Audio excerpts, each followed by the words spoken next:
ये कहानी है लद्दाख के एक छोटे से गांव की, जहां पर दो दोस्त रहते थे। एक बार दोनों ने फैसला किया कि वो गांव छोड़कर शहर जाएंगे और वही कुछ काम धंधा खोजेंगे। अगली सुबह वे अपना अपना सामान बांध कर निकल पड़े। चलते चलते उनके रास्ते में एक नदी पड़ी।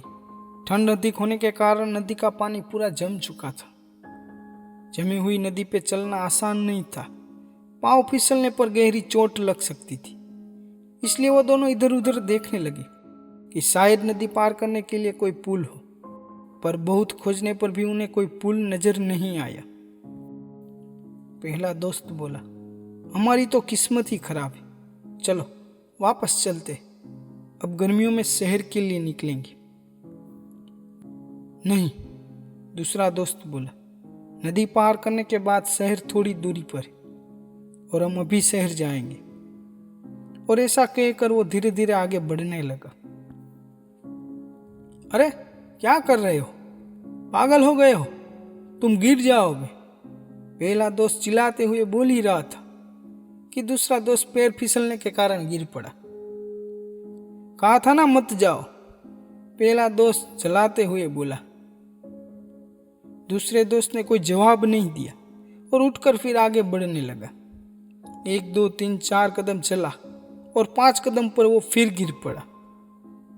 पहला दोस्त उसे लगातार मना कर रहा था, मत जाओ, आगे मत बढ़ो, गिर जाओगे, चोट लग जाएगी। लेकिन दूसरा दोस्त आगे बढ़ता ही रहा। वो शुरू में 2-3 बार गिरा जरूर, लेकिन जल्दी उन्हें बर्फ पर सावधानी से चलना सीख लिया और देखते देखते नदी पार कर ली। दूसरी तरफ पहुंचकर दूसरा दोस्त बोला, देखा, मैंने नदी पार कर ली और अब तुम्हारी बारी है। नहीं, मैं यहाँ पर सुरक्षित हूँ। लेकिन तुमने तो शहर जाने का निश्चय किया था ना, मैं ये नहीं कर सकता। दूसरा दोस्त मन ही मन सोचा, नहीं कर सकते या नहीं करना चाहते, और शहर की तरफ आगे बढ़ गया। दोस्त, हम सबकी जिंदगी में कभी ना कभी ऐसा मोड़ आ ही जाता है जब जमी हुई नदी के रूप में कई बड़ी बाधा या चैलेंज हमारे सामने आ जाती है और ऐसे में हमें कोई निश्चय करना होता है। तब क्या हम खतरा उठाने का निश्चय लेते हैं? तमाम मुश्किलों, डर और असफलता के भय के बावजूद नदी पार करते हैं, या हम सेफ रहने के लिए वहीं खड़े रह जाते हैं जहां पर हम सालों से खड़े थे? जहां तक दुनिया के सफल लोगों का सवाल है, वे रिस्क लेंगे।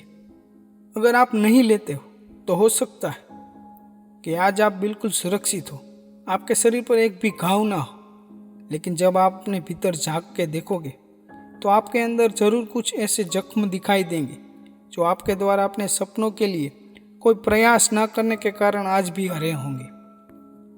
दोस्त, पंछी सबसे ज्यादा सुरक्षित एक पिंजरे में होता है, लेकिन क्या वो इसलिए बना है, या फिर वो आकाश की ऊंचाइयों को चूमने और आजाद घूमने के लिए बना है?